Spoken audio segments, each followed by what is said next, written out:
अगर किसी पर देवता आता है, हम किसी की बुराई नहीं कर रहे हैं, किसी पर देवता आता है अच्छी बात है, पर शास्त्र को अगर वेद को देखा जाए महाराज जी, तो वेद में कहीं भी प्रमाण नहीं आता कि किसी भी मनुष्य शरीर में कोई देव प्रवेश कर जाए। और जहां तक है भक्ति की बात आए, भावना की, भाव की बात आए, तो भाववश ऐसा हो सकता है, पर वेद इसकी हमें इजाजत नहीं देता। तो बड़ा कौन है? बोले कि यथा तरोर मूल निसीचनेन तृप्यंत भुजोग शाखा। जैसे एक वृक्ष है और उस वृक्ष की जड़ है, जड़ के ऊपर तने हैं और उसमें से फिर डालियां फूटी हैं, कोई इधर जा रही है, कोई उधर जा रही है, उन डालियों में से फिर डालियां निकली हैं, फिर उनमें से पत्ते निकले हैं, फिर उनमें से फूल निकले हैं, फिर उनमें से फल निकले हैं।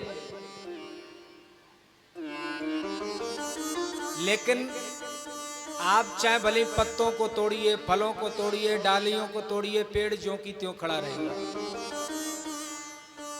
अगर उसकी जड़ को काट दीजिए तो क्या पेड़ बचेगा?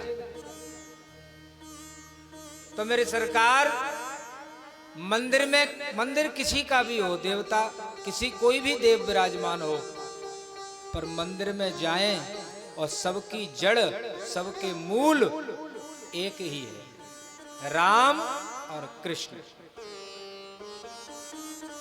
ये जड़ हैं, इनसे ही सभी देवता प्रकट होते हैं, इनमें ही आकर के समा जाते हैं।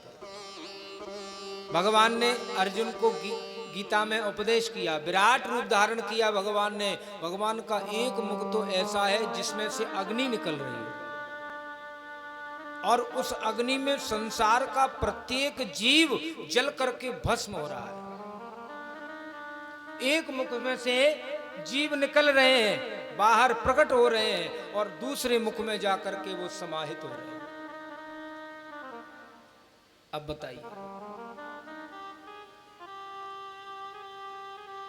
इसलिए मंदिर में जाएं,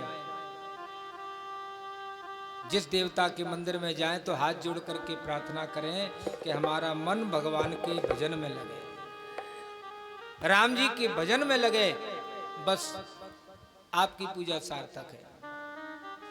कौन बड़ा है कौन छोटा ये तो परमात्मा जाने, पर मूल केवल एक ही है, राम और कृष्ण।